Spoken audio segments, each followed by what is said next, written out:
Good morning. The New Testament tells us that every believer has been given by God a spiritual gift. And one of my spiritual gifts is forgetting things.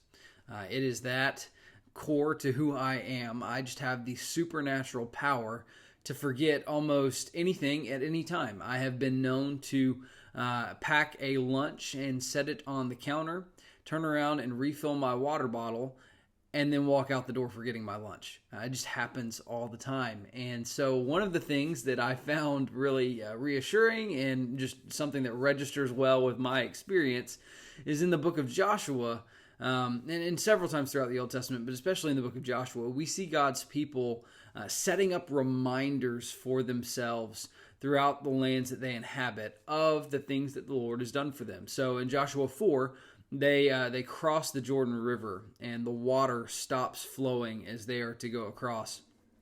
And Joshua tells the people to take 12 stones and to stack them up.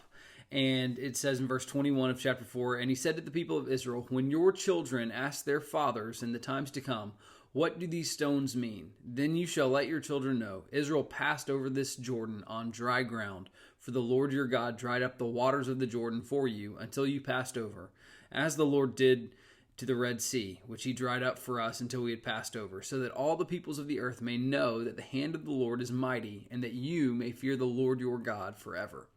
And I was thinking about that as we see the Lord act on behalf of God's people then. And I was thinking also about the importance for us right now in this moment.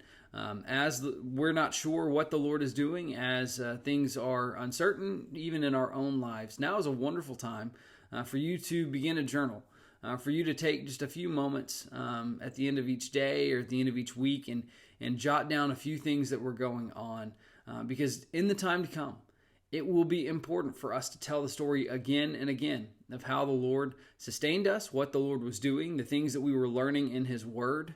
Now, admittedly, if we are just sort of sitting here and biding our time until this thing is over, there may not be much for us to write down. But I don't believe that that's the best practice for Christians. I believe the Lord is always doing something in our lives, and I believe we should be searching His Word and seeking to learn what it is He's wanting us to see. That's been my prayer throughout this crisis, that whatever the Lord is doing, that He would not let me miss it.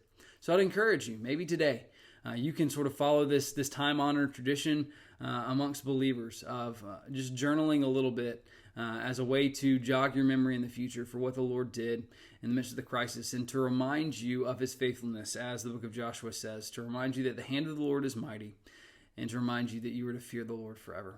I'm praying for you today. I will see you on Sunday morning at 11 a.m. God bless.